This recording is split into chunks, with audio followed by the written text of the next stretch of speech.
အားလုံးပဲမင်္ဂလာပါမိမိတို့ဆောက်လိမ်မှာကြိုဆိုပါရစေယခုအိမ်လျာဆိုရင်တော့ကျွန်တော်တို့လှိုင်သာယာရိုးကြီးမှာရှိတဲ့ကျွန်တော်တို့73မေအနောက်ကိုရေချိုးခန်းအိမ်သာပါ40ဆောက်တဲ့အိမ်လေးပဲဖြစ်ပါတယ်အိမ်မရတော့ကျွန်တော်35ပေပါရေချိုးခန်းအိမ်သာနောက်ဖေးထုတ်5ပေပါပါတယ်ဒီကတော့ခေါင်းဘက်ခြံလေးပါကျွန်တော်တို့ဒီလောက်ကလည်းအစီအပြေပါပဲတစ်ပတ်တစ်ပေကိုတော့ခြံထားပါတယ်ဒါကတော့ปี20မြေပေါ်မှာဆောက်တာပါ20 60ပေါ်မှာပေါ့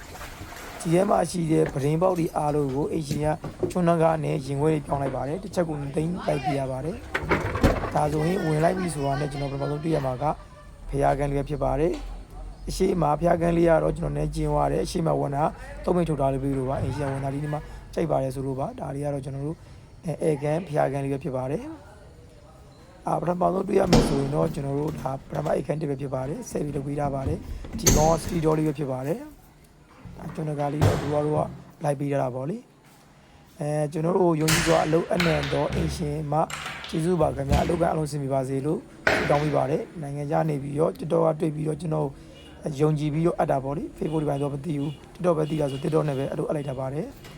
ဒီကောင်လေးကကြတော့73မေရေချိုးရဲ့အိမ်သာပါ40ကိုကျွန်တော်တို့400နဲ့ကျွန်တော်တို့16သိန်းကြပါတယ်စီးစာမျိုးစာပါကြာချိန်ကတော့ကျွန်တော်3လောက်ကျွန်တော်2လနဲ့2လခွဲနဲ့အပြည့်လုပ်ပေးထားတာပါ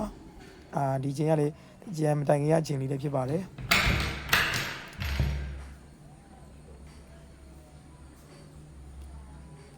ဒါတော့ဒုတိယအိတ်ခံလေးပဲဖြစ်ပါတယ်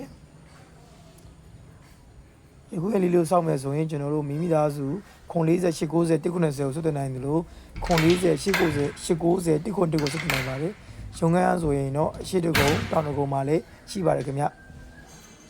ဒါတော့မိဖို့ကုံလေးဖြစ်ပါတယ်